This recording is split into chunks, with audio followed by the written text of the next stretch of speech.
Hello and welcome to Shannon Gardens. Thank you guys so much for joining me. So in today's video, I'm going to be highlighting and defining my pathway in my perennial garden that I've recently added. So I'm going to share with you guys how it looks before and then the plants that I've picked out to help highlight that area and define that area and a little bit about those plants and then show you the end result. All right, you guys, I'm so excited to get this project in. So with that, let's get to it.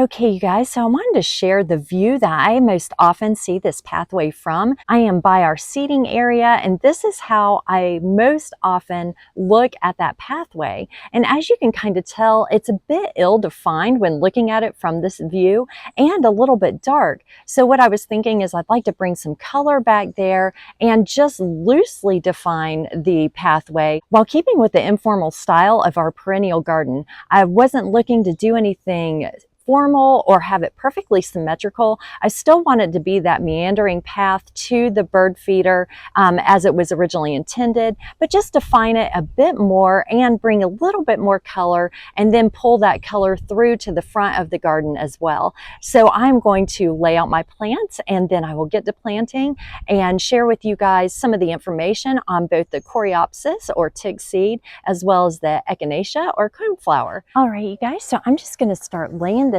out. And like I said, I'm not looking for anything to be necessarily symmetrical. I just wanted to meander and guide you down the path just like this pathway is, where I didn't want anything formal and specifically lining it the entire way down. I just wanted it to be informal but with a purpose and to draw your eye to this area a bit more and add some additional light to the area as well, particularly when you look at it from our seating area. So I will place these and just see what I think about it. And I'm sure I'll be making some adjustments along the way.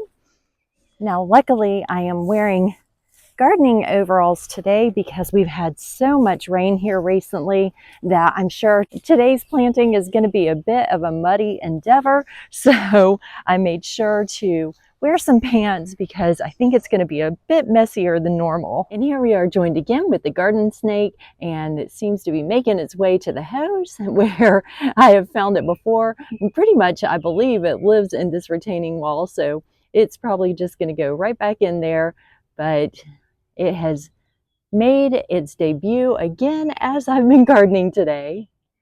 All right, you guys, so I've got everything placed. I think I'm pretty set to go, and I'm going to get these planted and go over some information about the coreopsis and the echinacea with you guys while I'm planting, and then I will show you the end result. But here's where I've got it placed, and as you can see, it's pretty informal. I've got them sporadically placed while defining the walkway.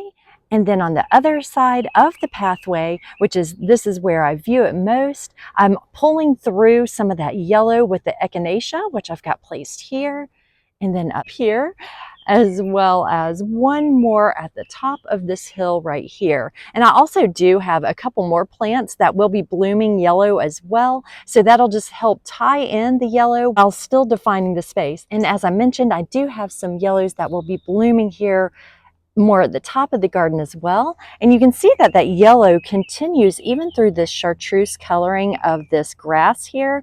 So it just kind of helps tie in that yellow as well. Even though it's not a true yellow, it does have that brightness that I'm looking for to carry through the garden.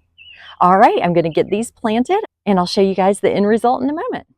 Coreopsis, also known as tick seed, is known as a wonderfully low-maintenance, drought-tolerant plant.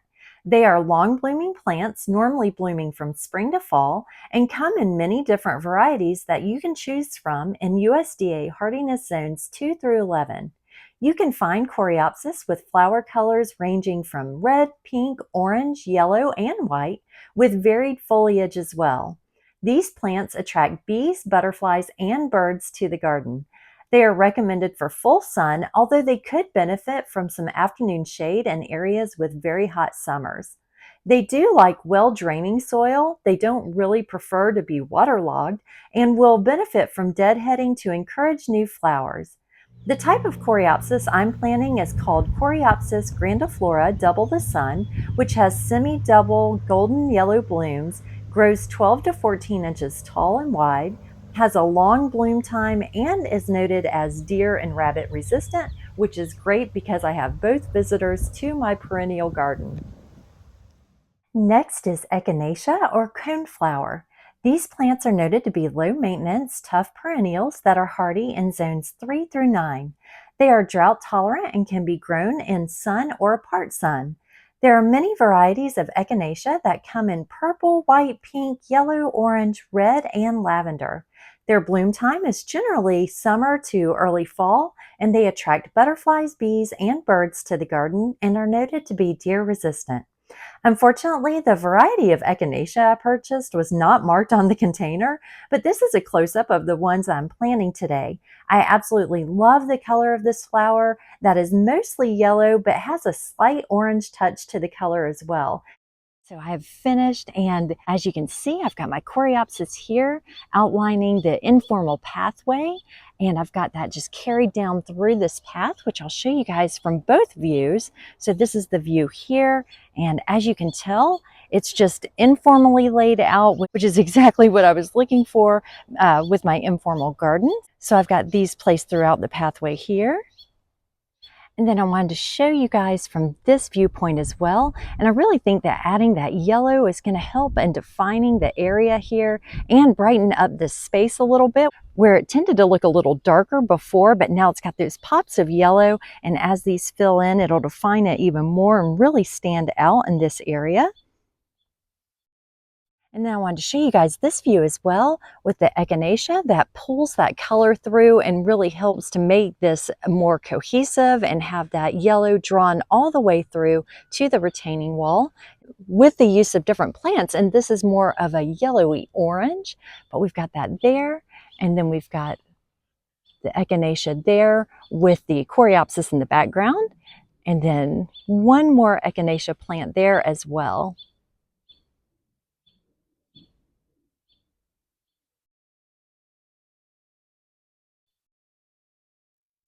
Thank you guys so much for joining me. I'm so excited to get the pathway defined and to add that yellow coloration throughout the garden and brighten up the area. So thank you so much again. Please make sure to like, subscribe, and click the notification bell so that you can be notified each time I upload a new video. All right, you guys, until next time, happy gardening and goodbye.